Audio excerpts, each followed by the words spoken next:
Je m'appelle Amélie, et je n'aurais jamais imaginé que le mariage de ma sœur à Hawaï marquerait le début d'un cauchemar dans ma propre maison. C'était censé être une semaine de pure joie, de soleil et de célébration en famille.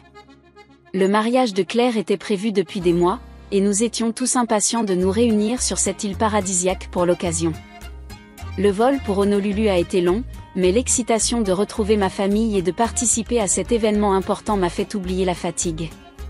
Dès notre arrivée, mon mari François et moi avons été submergés par la beauté de l'île. Les plages de sable blanc, l'océan turquoise, la végétation luxuriante, tout semblait sortir d'une carte postale. Les jours précédant le mariage ont été remplis de préparatifs de dernière minute et de moments de complicité en famille. J'ai aidé Claire à finaliser les détails de sa robe, nous avons ri ensemble lors de son enterrement de vie de jeune fille, et j'ai même eu le temps de me détendre sur la plage avec François. C'était parfait, trop parfait peut-être. Le jour J est arrivé, et la cérémonie fut magique. Claire était resplendissante dans sa robe de mariée, et voir les larmes de joie dans les yeux de nos parents m'a profondément émue. Nous avons dansé, mangé, et célébré jusqu'au petit matin. Ces moments resteront à jamais gravés dans ma mémoire. Cependant, au milieu de toute cette joie, j'ai remarqué que François semblait préoccupé. Il recevait beaucoup de messages et s'éclipsait souvent pour passer des appels. Quand je lui ai demandé si tout allait bien, il m'a assuré que ce n'était que du travail et m'a encouragé à profiter de la fête. J'aurais dû insister, j'aurais dû sentir que quelque chose n'allait pas, mais l'euphorie du moment m'a aveuglé.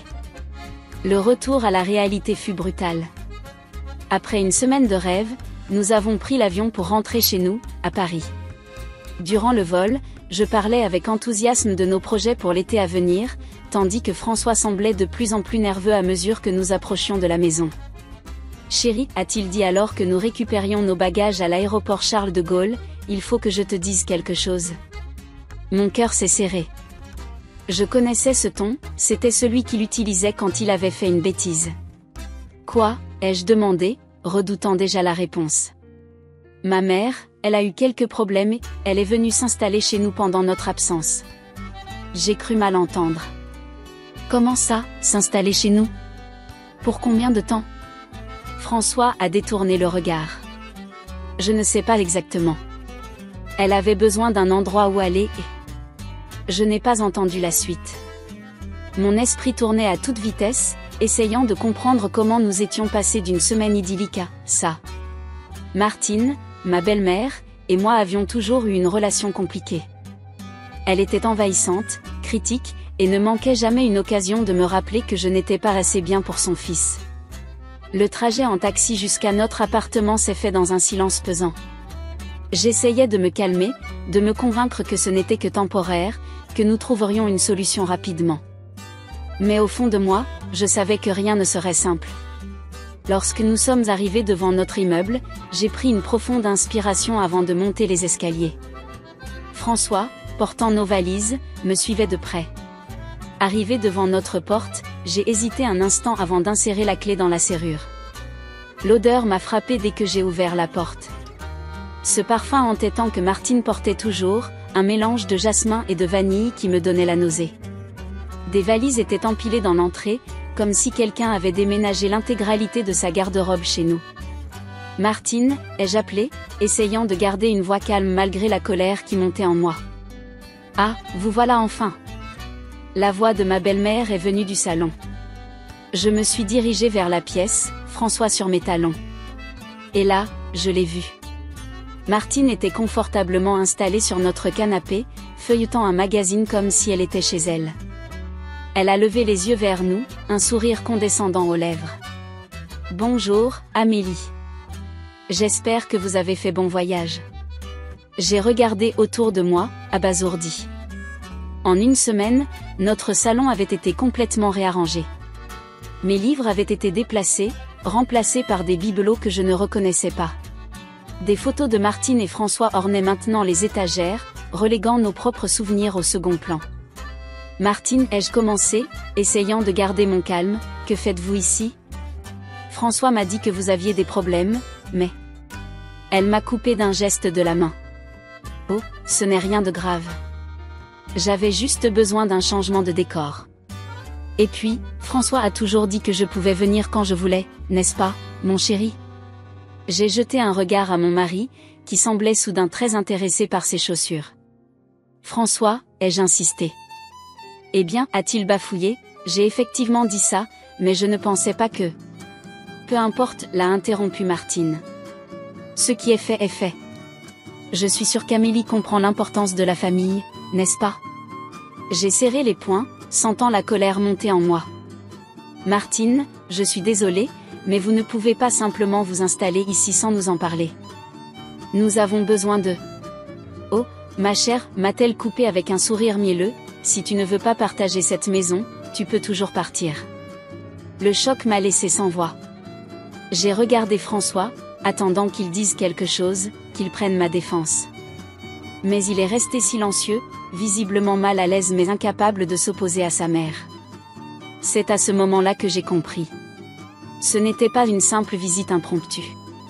Martine avait l'intention de rester, et elle était prête à me pousser dehors s'il le fallait. Le choc initial a rapidement laissé place à une rage bouillonnante. Comment osait-elle? Comment François pouvait-il laisser cela se produire? Je suis sortie du salon sans un mot, incapable de supporter la présence de Martine une seconde de plus. En passant devant le miroir de l'entrée, j'ai croisé mon reflet. Le visage que j'y ai vu n'était plus celui de la femme heureuse et détendue qui était partie à Hawaï une semaine plus tôt. C'était le visage d'une femme trahie, en colère, et déterminée. Une chose était sûre, je n'allais pas me laisser faire. Si Martine pensait qu'elle pouvait simplement s'imposer dans ma vie et prendre le contrôle de ma maison, elle se trompait lourdement. La bataille ne faisait que commencer, et j'étais prête à me battre bec et ongles pour mon foyer et mon mariage. Cette semaine à Hawaï semblait maintenant si lointaine, comme un rêve dont on s'éveille brutalement. Le paradis avait laissé place à l'enfer, et j'allais devoir trouver un moyen d'en sortir. Les jours qui ont suivi le retour d'Hawaï ont été un véritable cauchemar. Chaque matin, je me réveillais avec l'espoir que tout cela n'était qu'un mauvais rêve, mais la réalité me rattrapait dès que j'entendais Martine s'activer dans la cuisine. Le premier lundi après notre retour, je me suis levée tôt pour aller travailler. J'espérais pouvoir prendre un café tranquille avant d'affronter la journée, mais Martine était déjà là, réarrangeant mes placards. « Bonjour, Amélie », a-t-elle dit sans même se retourner. J'ai pensé qu'il était temps de mettre un peu d'ordre ici. Comment pouvez-vous vivre dans un tel chaos? J'ai serré les dents, comptant intérieurement jusqu'à 10 pour ne pas exploser. Martine, s'il vous plaît, ne touchez pas à mes affaires. Elle s'est tournée vers moi, un sourire condescendant aux lèvres. Ma chérie, je ne fais que vous aider. Une femme de votre âge devrait savoir tenir une maison correctement. J'ai ouvert la bouche pour répliquer, mais François est entré à ce moment-là. Tout va bien ici, a-t-il demandé, visiblement mal à l'aise. Parfaitement bien, a répondu Martine avant que je ne puisse dire quoi que ce soit. Je montrais juste à Amélie comment organiser une cuisine de façon efficace. François a hoché la tête, évitant mon regard. C'est gentil, maman. J'ai attrapé mon sac et suis sortie sans un mot, furieuse contre Martine, mais encore plus contre François qui ne disait rien. Les jours suivants ont suivi le même schéma. Martine critiquait constamment mes habitudes, ma façon de cuisiner, de nettoyer, même ma façon de m'habiller. Chaque fois que j'essayais de me défendre, elle tournait la situation à son avantage, me faisant passer pour l'ingrate qui ne savait pas apprécier ses conseils. Un soir, alors que je rentrais du travail, j'ai trouvé Martine en train de fouiller dans notre chambre. « Que faites-vous » ai-je demandé, choquée. « Oh, je cherchais juste un peu de place pour ranger mes affaires » a-t-elle répondu nonchalamment. « Vous avez tellement de vêtements que vous ne portez jamais, Amélie. J'ai pensé faire un tri et donner ce dont vous n'avez pas besoin à des œuvres caritatives. » C'en était trop. « Sortez de ma chambre immédiatement » ai-je crié. « Vous n'avez aucun droit de toucher à mes affaires. » Martine a pris un air offensé. « Je ne faisais que vous aider. » Vraiment, Amélie, votre ingratitude est blessante. François est arrivé, alerté par mes cris. Que se passe-t-il ici? Ta mère fouillait dans nos affaires, ai-je expliqué, tremblante de colère. François a regardé sa mère, puis moi, visiblement mal à l'aise. Je suis sûre qu'elle ne pensait pas à mal. J'ai fixé mon mari, incrédule. Tu prends sa défense? Elle envahit notre intimité et tu trouves ça normal? Amélie, calme-toi, a-t-il dit doucement. Maman essayait juste d'aider. C'est à ce moment-là que j'ai réalisé à quel point la situation était grave. Non seulement Martine avait pris le contrôle de notre maison, mais elle était en train de s'immiscer entre François et moi. Les jours suivants, j'ai commencé à éviter les zones communes de la maison.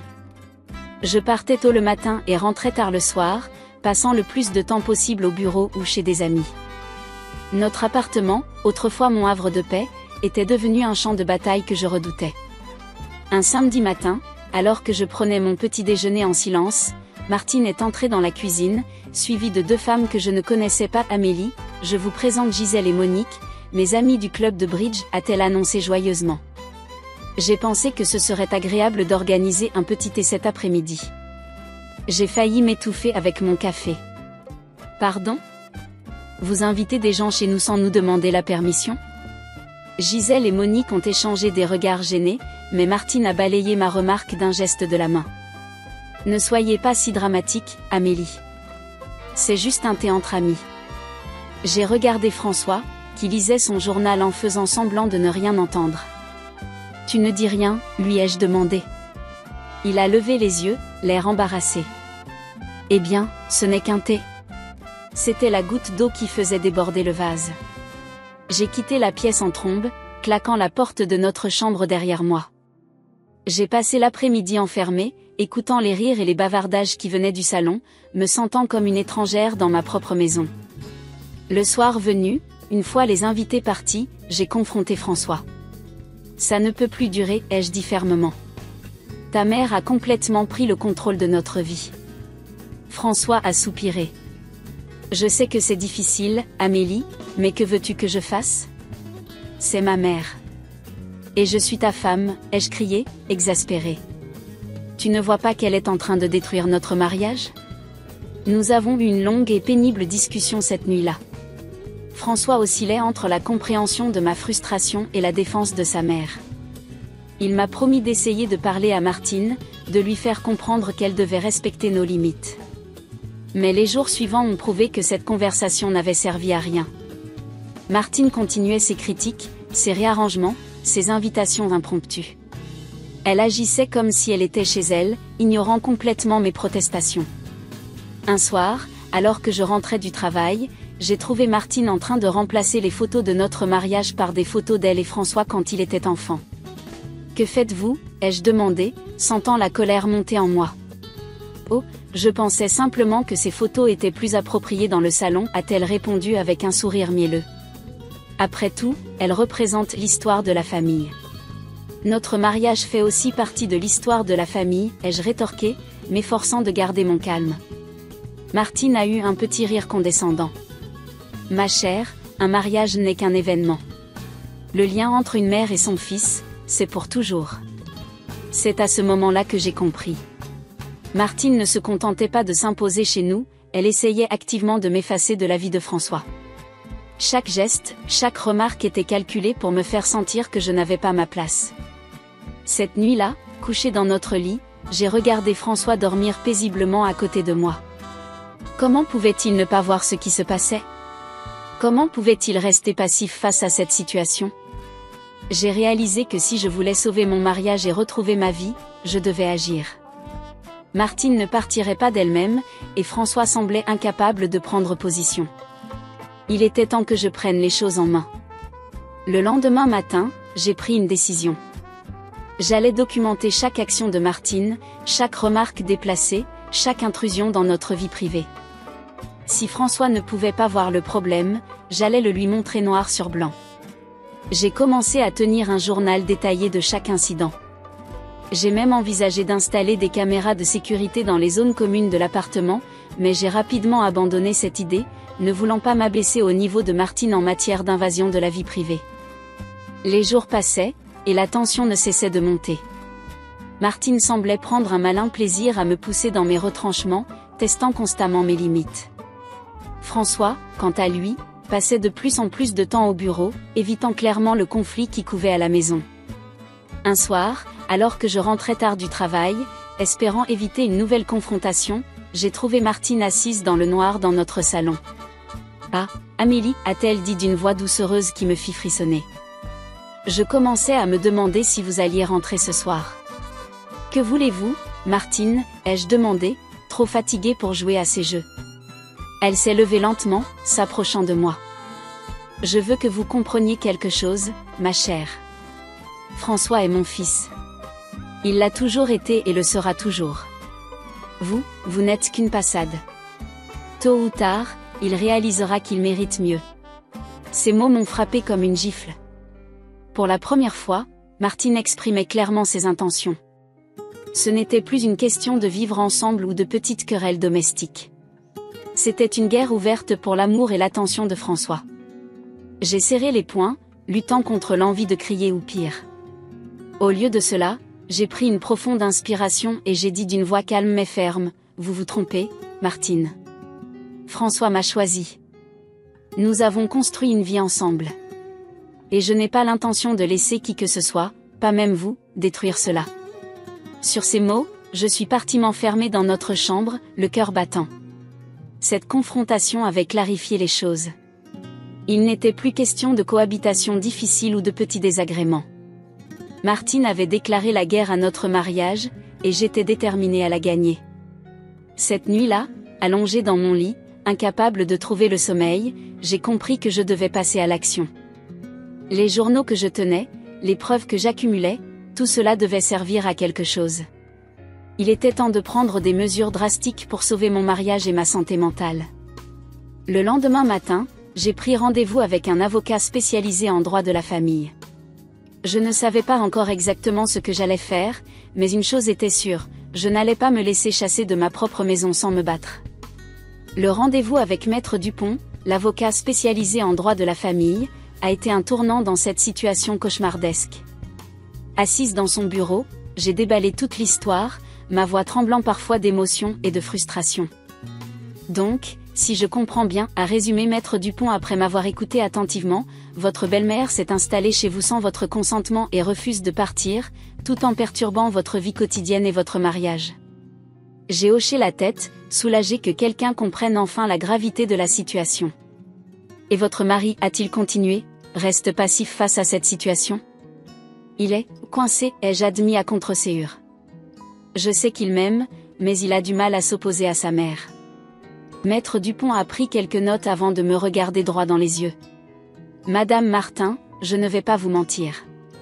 La situation est délicate, surtout d'un point de vue légal. Votre belle-mère n'est pas officiellement locataire, mais elle réside chez vous avec le consentement de votre mari, qui est copropriétaire. Cela complique les choses. Mon cœur s'est serré. Alors, je n'ai aucun recours? Je n'ai pas dit ça, a-t-il répondu avec un léger sourire. Nous avons des options, mais nous devons agir intelligemment. Voici ce que je vous propose. Pendant l'heure qui a suivi, Maître Dupont m'a exposé un plan d'action. Il m'a conseillé de continuer à documenter chaque incident, mais de manière plus structurée. Il m'a fourni des formulaires légaux pour consigner les faits de manière précise et datée. Ces documents pourraient s'avérer cruciaux si nous devions aller en justice, a-t-il expliqué. Mais j'espère que nous n'en arriverons pas là.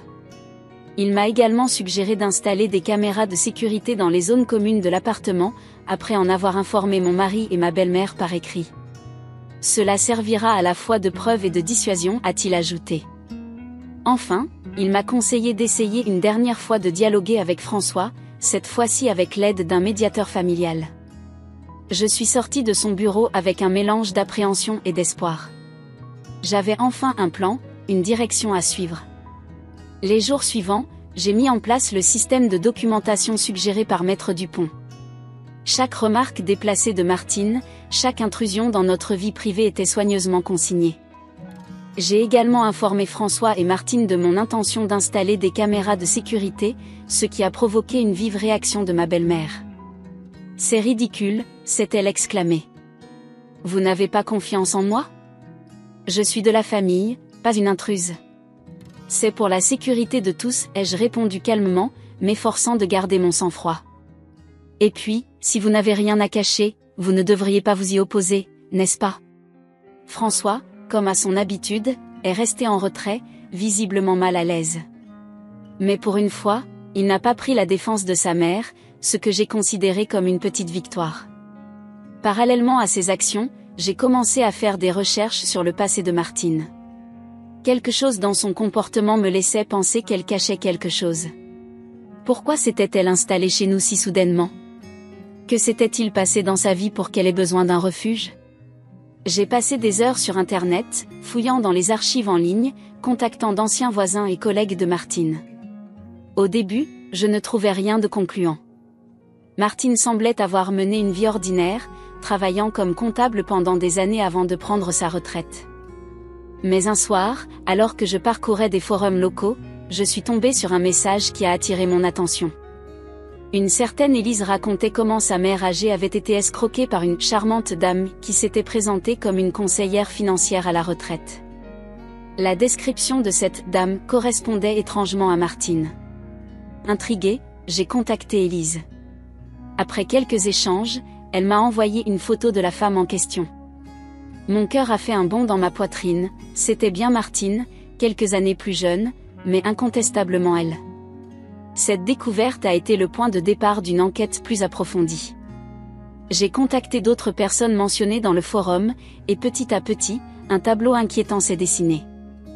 Martine, sous divers pseudonymes, avait apparemment escroqué plusieurs personnes âgées, leur faisant croire à des investissements lucratifs qui n'existaient pas. Le choc de cette révélation m'a laissé sans voix. Comment était-ce possible? Comment la mère de François, cette femme qui se targuait d'être irréprochable, pouvait-elle être impliquée dans de telles activités? J'ai hésité longtemps avant d'en parler à François. Je savais que cette information allait le bouleverser, peut-être même briser la confiance qu'il avait en sa mère.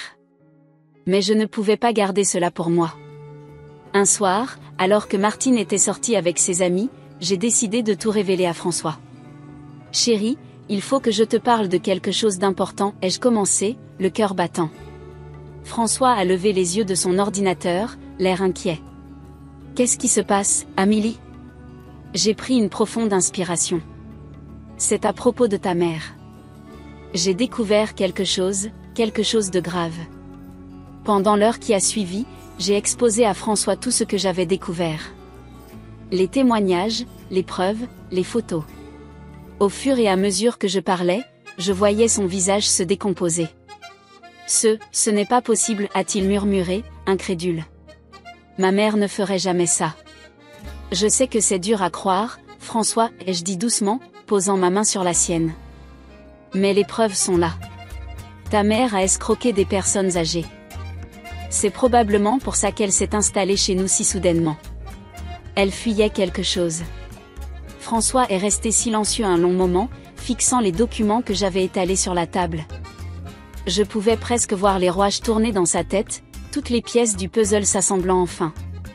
J'ai besoin d'air, a-t-il finalement dit, se levant brusquement. Il est sorti de l'appartement, me laissant seul avec mes pensées et mes inquiétudes. Avais-je bien fait de lui révéler tout ça? N'aurais-je pas dû attendre d'avoir des preuves plus solides? François est rentré tard dans la nuit. Ses yeux étaient rouges, comme s'il avait pleuré. Sans un mot, il s'est assis à côté de moi sur le canapé. J'ai appelé ma tante, a-t-il dit après un long silence. Elle m'a confirmé que maman avait des problèmes d'argent. Elle ne savait pas exactement ce qui se passait, mais elle savait que c'était grave. J'ai pris sa main dans la mienne, ne sachant pas quoi dire.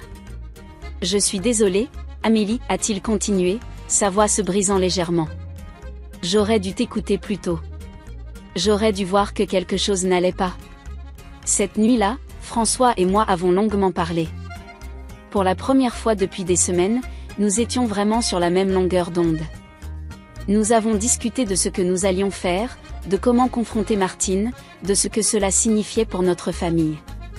Le lendemain matin, alors que nous prenions notre petit déjeuner en silence, Martine est entrée dans la cuisine, joyeuse comme à son habitude. « Bonjour mes chéris », a-t-elle chantonné. « Qu'avez-vous prévu pour aujourd'hui ?» François a levé les yeux vers sa mère, et j'ai vu une détermination que je n'avais jamais vue auparavant dans son regard.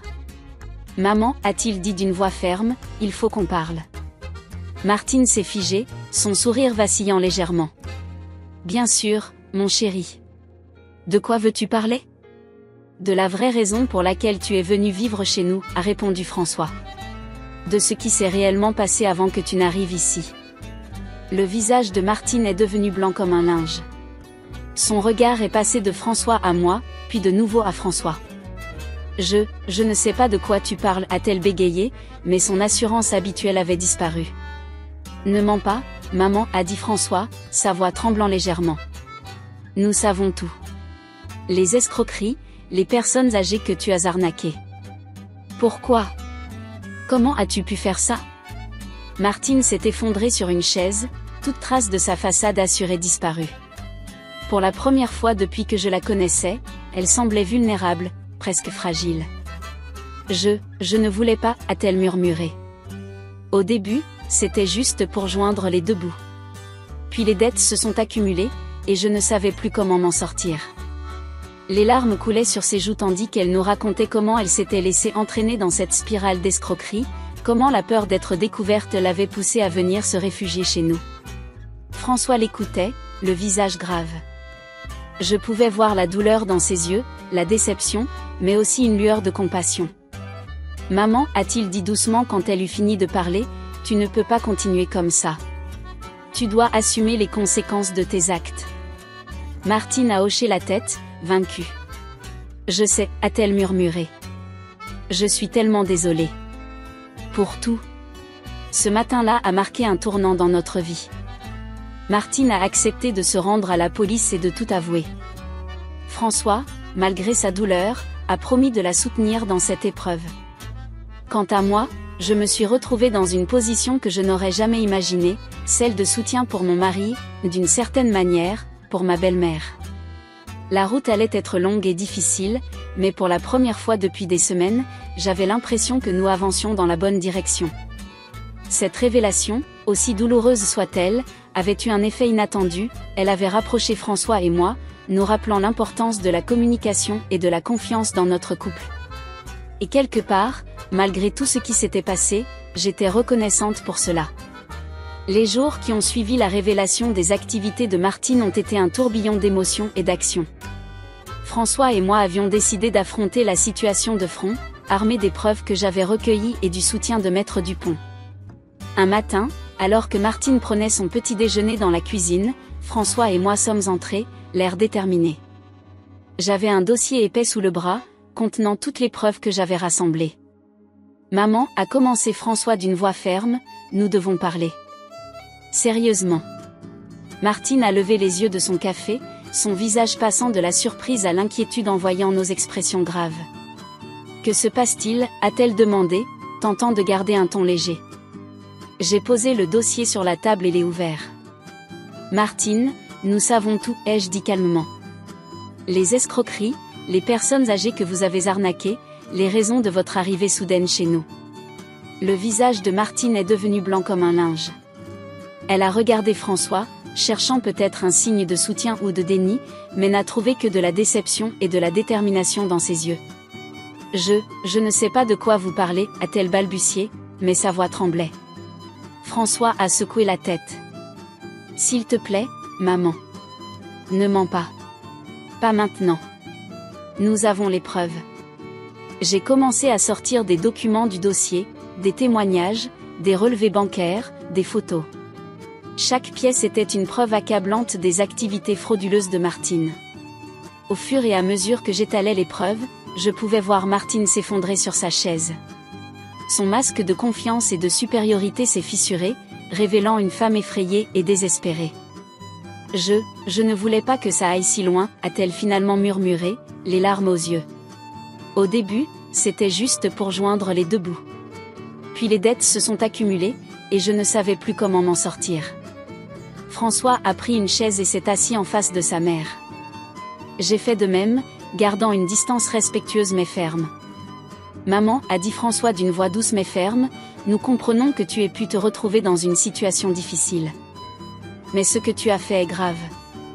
Tu as blessé des gens, tu as trahi leur confiance. » Martine a éclaté en sanglots. « Je suis tellement désolée », a-t-elle répété entre deux hoquets. Je ne savais pas quoi faire. J'avais honte, j'avais peur. J'ai pris une profonde inspiration avant de parler. Martine, nous ne sommes pas ici pour vous juger. Mais nous ne pouvons pas continuer comme ça. Vous devez assumer les conséquences de vos actes. François a hoché la tête, soutenant mes paroles. Maman, nous voulons t'aider. Mais pour cela, tu dois être honnête avec nous et avec toi-même.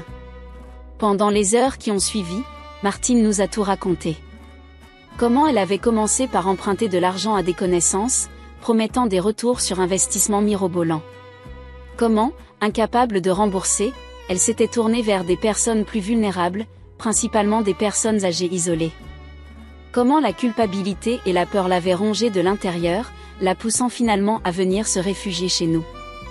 À la fin de son récit, Martine semblait vidée, mais aussi soulagée d'avoir enfin pu tout avouer. « Qu'est-ce qui va se passer maintenant ?» a-t-elle demandé d'une petite voix. François et moi avons échangé un regard. Nous en avions longuement discuté la veille, pesant le pour et le contre de chaque option. « Maman, a dit François avec douceur, nous pensons que la meilleure chose à faire est de te rendre à la police. » Martine a sursauté, la peur se lisant dans ses yeux. « La police ?» J'ai pris la parole. « Martine, ce que vous avez fait est un délit. Si vous vous rendez volontairement et coopérez, cela jouera en votre faveur. De plus, c'est le seul moyen de commencer à réparer les torts que vous avez causés. » « Mais, je vais aller en prison ?» a-t-elle demandé, la voix tremblante. « C'est une possibilité, » a admis François. « Mais nous serons là pour te soutenir. Et c'est la seule façon de sortir de ce cercle vicieux, maman. Tu ne peux pas continuer à fuir. » Après de longues discussions et beaucoup de larmes, Martine a finalement accepté de se rendre. Nous avons contacté Maître Dupont, qui a organisé un rendez-vous avec le procureur le lendemain. La nuit a été longue et tendue. Martine est restée enfermée dans sa chambre, tandis que François et moi discutions à voix basse dans le salon, nous préparant pour ce qui allait suivre. Le matin suivant, nous nous sommes rendus au palais de justice. Maître Dupont nous attendait à l'entrée, son visage grave mais rassurant. « Vous avez pris la bonne décision » nous a-t-il dit. La coopération de Madame Martin sera un élément crucial pour la suite. Pendant que Maître Dupont s'entretenait avec le procureur, nous avons attendu dans un couloir froid et impersonnel. Martine, assise entre François et moi, semblait avoir vieilli de 10 ans en une nuit. Finalement, on nous a fait entrer dans un bureau. Le procureur, une femme d'une 50aine d'années au regard perçant, nous a écoutés attentivement tandis que Martine faisait ses aveux, soutenue par les preuves que nous avions apportées. À la fin de l'entretien, le procureur a pris la parole. « Madame Martin, je ne vous cacherai pas que les charges contre vous sont graves. Cependant, votre coopération et votre reddition volontaire seront prises en compte. Pour l'instant, vous allez être placé en détention provisoire pendant que nous enquêtons plus en profondeur sur cette affaire. » Martine a hoché la tête, résignée. Alors qu'on l'emmenait, elle s'est tournée vers nous. « Je suis désolée » a-t-elle murmuré. « Pour tout. » François l'a serrée dans ses bras une dernière fois avant qu'elle ne disparaisse derrière une porte, escortée par 2 agents. Le retour à la maison a été silencieux. François était perdu dans ses pensées, et je respectais son besoin de silence. Ce n'est que lorsque nous avons franchi la porte de notre appartement qu'il a finalement parlé. « Je n'arrive pas à croire que tout cela soit réel » a-t-il dit, s'effondrant sur le canapé. Je me suis assise à côté de lui, prenant sa main dans la mienne. « Je sais. C'est beaucoup à encaisser. » François m'a regardé, ses yeux brillants de larmes contenues. « Amélie, je suis tellement désolée. Pour tout ce que ma mère t'a fait subir, pour ne pas t'avoir écouté plus tôt. » J'ai serré sa main. « Tu n'as pas à t'excuser pour les actions de ta mère, François. » Et nous avons traversé ça ensemble. Les semaines qui ont suivi ont été un tourbillon d'émotions et d'actions. Il y a eu des auditions, des rencontres avec des avocats, des discussions interminables sur ce que nous allions faire ensuite. Parallèlement, François et moi avons dû faire face aux conséquences de cette affaire sur notre vie personnelle. Des amis et des membres de la famille, choqués par les révélations, nous ont posé des questions auxquelles nous n'étions pas toujours prêts à répondre. Un soir, alors que nous étions assis dans notre salon, épuisés après une autre longue journée, François m'a regardé avec une expression que je n'avais jamais vue auparavant. Amélie, a-t-il dit doucement, je ne sais pas comment j'aurais traversé tout ça sans toi. Tu as été incroyablement forte et courageuse. J'ai senti les larmes me monter aux yeux. Nous sommes une équipe, François. Dans les bons et les mauvais moments. Il m'a prise dans ses bras, et nous sommes restés ainsi pendant un long moment, trouvant du réconfort dans la présence de l'autre. Les mois qui ont suivi ont été difficiles, mais aussi révélateurs. Le procès de Martine a finalement eu lieu, et elle a été condamnée à une peine de prison, assortie d'une obligation de rembourser ses victimes. François et moi avons décidé d'utiliser cette expérience pour renforcer notre relation. Nous avons commencé une thérapie de couple, apprenant à communiquer plus ouvertement et à faire face ensemble aux défis de la vie. Petit à petit, nous avons reconstruit notre vie. Notre appartement, qui avait été le théâtre de tant de tensions, est redevenu notre havre de paix. Nous avons même commencé à parler de fonder une famille, sentant que cette épreuve nous avait rendus plus forts et plus unis que jamais. Un an après le début de toute cette histoire, alors que nous prenions notre petit déjeuner un dimanche matin, François m'a regardé avec un sourire. Tu sais, a-t-il dit, malgré tout ce qui s'est passé, je suis reconnaissant. J'ai levé un sourcil, surprise. Reconnaissant? Il a hoché la tête. Oui. Cette épreuve nous a montré à quel point nous sommes forts ensemble. Elle nous a appris l'importance de la confiance et de l'honnêteté. Et elle m'a fait réaliser à quel point j'ai de la chance de t'avoir comme partenaire dans la vie. J'ai senti mon cœur se gonfler d'amour et de gratitude. Je ressens la même chose, ai-je répondu doucement. Nous avons porté un toast avec nos tasses de café, célébrant non pas la fin d'une épreuve, mais le début d'un nouveau chapitre de notre vie, plus fort et plus uni que jamais. Les mois qui ont suivi la condamnation de Martine ont été une période de profonde introspection et de reconstruction pour François et moi. Nous avions traversé une tempête qui aurait pu facilement détruire notre mariage, mais au lieu de cela, elle nous avait rapprochés d'une manière que nous n'aurions jamais imaginée. Notre première étape dans ce processus de guérison a été de nous inscrire à une thérapie de couple. Au début, François était réticent. Nous allons bien maintenant, avait-il argumenté. Pourquoi remuer le passé? Mais j'ai insisté, sentant que nous avions besoin d'aide professionnelle pour vraiment surmonter ce que nous avions vécu. Notre première séance avec Dr Moreau a été difficile. Assis côte à côte sur un canapé confortable dans son bureau chaleureux, nous nous sommes sentis soudain mal à l'aise, ne sachant pas par où commencer. Parlez-moi de ce qui vous amène ici, a doucement encouragé Dr Moreau. François et moi nous sommes regardés, hésitants. Finalement, j'ai pris une profonde inspiration et j'ai commencé à raconter notre histoire. Au fur et à mesure que je parlais, je sentais François se tendre à côté de moi. Quand j'ai eu fini, il a pris la parole, sa voix tremblante d'émotion. Je me sens tellement coupable, a-t-il admis. J'aurais dû voir ce qui se passait. J'aurais dû protéger Amélie. Dr Moreau a hoché la tête avec compréhension. La culpabilité est une émotion naturelle dans une telle situation. Mais rappelez-vous, vous étiez aussi une victime dans cette histoire. Au fil des semaines, nos séances sont devenues un espace sûr où nous pouvions exprimer nos peurs, nos frustrations et nos espoirs. Nous avons appris à communiquer plus efficacement, à écouter vraiment l'autre sans jugement. Un jour, alors que nous discutions de l'impact de Martine sur notre relation, Dr Moreau nous a posé une question qui nous a fait réfléchir. Quelles leçons positives pouvez-vous tirer de cette expérience? François et moi sommes restés silencieux pendant un moment, réfléchissant. Finalement, j'ai pris la parole. J'ai appris l'importance de faire confiance à mon instinct, ai-je dit. Au début, je doutais de moi-même, je pensais que j'exagérais. Mais maintenant je sais que je dois écouter ma voix intérieure. François a acquiescé. Pour moi, j'ai appris l'importance de mettre des limites, même avec la famille. J'ai toujours pensé que l'amour signifiait accepter tout de l'autre, mais maintenant je comprends qu'il est sain et nécessaire d'avoir des frontières.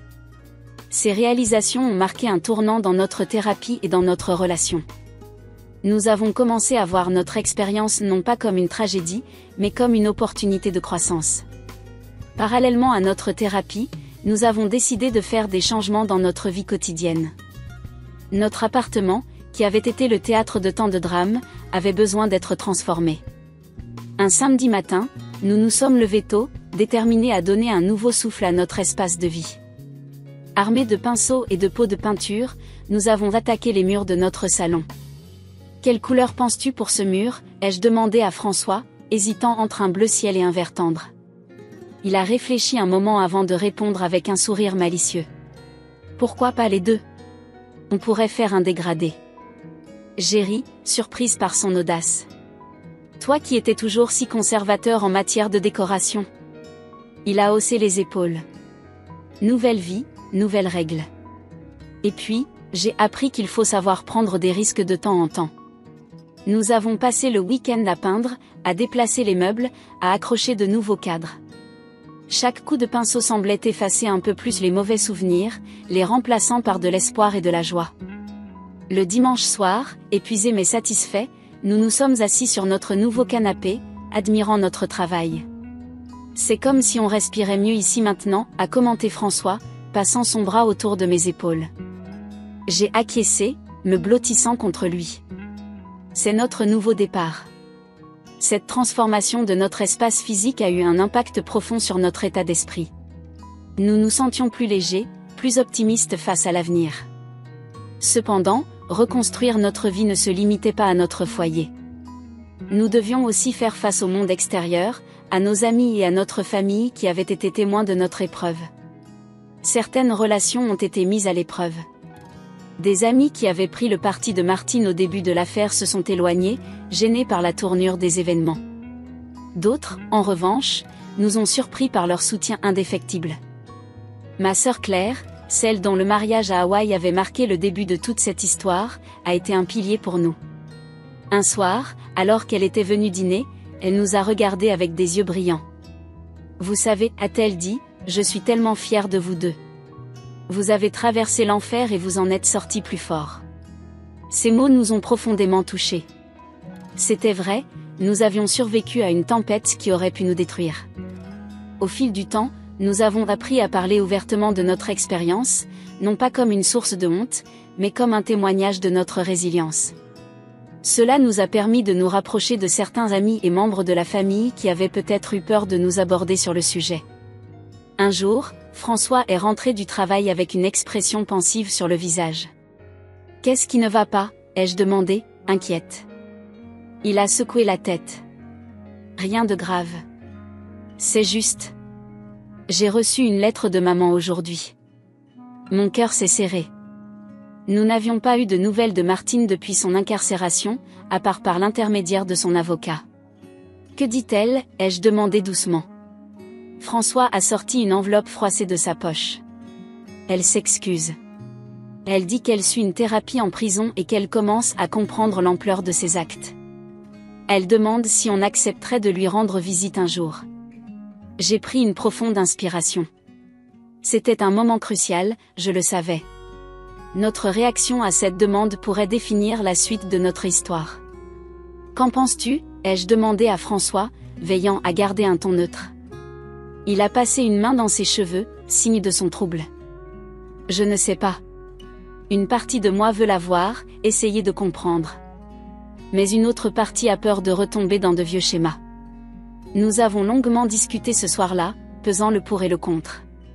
Finalement, nous avons décidé d'en parler à Dr Moreau lors de notre prochaine séance. C'est une décision très personnelle, nous a dit Dr Moreau. Il n'y a pas de bonne ou de mauvaise réponse. La question est, vous sentez-vous prêt à faire face à Martine? Après mûre réflexion, nous avons décidé d'accepter. Pas immédiatement, mais nous avons fixé une date, dans 3 mois, pour notre première visite. Ces 3 mois ont été une période de préparation émotionnelle intense. Nous avons travaillé dur en thérapie pour renforcer nos défenses et établir des limites claires. Le jour de la visite est finalement arrivé. Main dans la main, François et moi avons franchi les portes de la prison. Voir Martine, assise derrière une table dans la salle des visites, a été un choc. Elle semblait avoir vieilli de 10 ans, toute trace de son ancienne arrogance disparue. « François, Amélie » a-t-elle dit d'une voix faible. « Je suis tellement désolée. » La conversation qui a suivi a été difficile, pleine d'émotions contradictoires. Mais à la fin de la visite, nous avons tous les 3 ressenti un certain soulagement. Ce n'était qu'un début, mais c'était un pas vers la guérison. En sortant de la prison ce jour-là, François m'a serré la main. « Merci d'être venu avec moi », a-t-il dit. « Je n'aurais pas pu le faire sans toi. » J'ai souri, sentant une vague d'amour et de gratitude m'envahir. Nous sommes une équipe, tu te souviens? Les mois qui ont suivi ont continué à nous apporter des défis, mais aussi des joies. Nous avons appris à célébrer les petites victoires, à apprécier chaque moment de bonheur. Un an après le début de toute cette histoire, François m'a surprise avec un week-end romantique à la campagne. Assis sur la terrasse de notre chambre d'hôtel, regardant le soleil se coucher sur les vignes, il m'a pris la main. « Amélie », a-t-il dit doucement, « je sais que cette année a été difficile. Mais je voulais te dire à quel point je suis reconnaissant de t'avoir dans ma vie. Tu m'as montré ce qu'est le vrai amour, établir des limites saines, même avec la famille. » Les larmes aux yeux, je l'ai embrassé. Nous avions appris que l'amour, nous avons traversé ça ensemble, et survivre même aux tempêtes les plus violentes. Et nous sommes plus forts pour ça. Notre histoire n'était pas terminée. En regardant les étoiles apparaître dans le ciel, encore j'ai réalisé à quel point nous avions des obstacles à surmonter. Nous avions appris l'importance de la communication. Nous savions que nous pouvions faire face à tout, de la confiance, tant que nous restions unis. Alors que la nuit tombait sur les vignes, j'ai serré la main de François, reconnaissante pour notre voyage, pour nos luttes, et pour l'amour qui nous avait portés à travers tout cela. Nous étions prêts pour le prochain chapitre de notre vie, quoi qu'il nous réserve.